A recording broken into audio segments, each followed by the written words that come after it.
nagtataka ka kung bakit parang nasaniban eh. Ah. Hindi pang karaniwan itong nangyaring ito eh. Ang pinakamalalang pagnanakaw ay sa panahon ngayon. Planado, may sistema, at hindi basta-bastang pagnanakaw lang. May plano, may koordinasyon, at bawat isa sa kanila alam nila yung role nila. May mga tao na nagtulong-tulungan, no, para maitago at mapalabas na legal ang ginagawa nila. Ginagawa nila ito step by step para hindi halata at normal lang sa mata ng tao. Para bagang may operation lang, no, o pattern na sinusunod. Kaya mahirap silang mahuli kung walang matinding investigasyon. Ang masakit dito ha, yung mga magnanakaw, hindi na nahiya. No? Ito na nga yung sabi ni Senator Marcoleta, hindi na nahiya.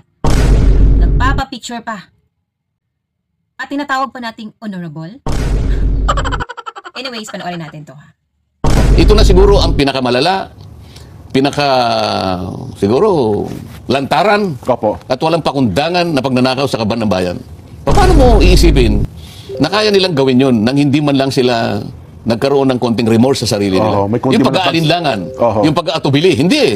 Systematic. Talagang pinlano. Oho. Isip-isipin mo yung pagnanakaw nagsimula sa budget mismo. Ah. Pagkaraniwan yung magnanakaw eh. Dahil sa, alam mo, may kapangkaraniwang, may damdamin yan eh. May guilt feeling din yan, nahihiya. totoo naman ako rin yan, Kaya oo. kung minsan magnanakaw yan sa hindi mo alam eh. Gabi. Nakatay pa mukha. Nakatakip mo, dahil nahihiya eh. Oho. Ito kabila pa. Parang sila pa yung Kabila pa proud sa nung mga ginagawa. magnanakaw na kilala natin. Walang takip ang mukha. Nagpapapicture pa yata eh. Oo. Kung tawagin eh, honorable.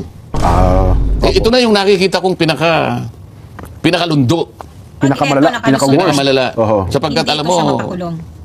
ano na ito Talagang eh. ang Ewan ko, pagnanakaw Nelson, sa ng avatar mo, kung meron kang hanggang sa makukuha matapos isang ang salita na po pyramid. pwedeng aakma, madidescribe mo. Kapag Oho. ganito ang systematic ng pagnanakaw, yung sidhi ng kanilang hindi anong tawag hustisya ang doon? gumagana Wala dito, nang kasapatan kundi eh. koneksyon.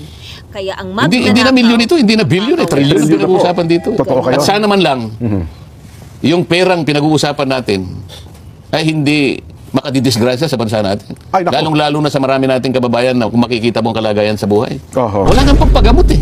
Totoo po. Pagkain, talagang makikita mo, hindi makapag-aral.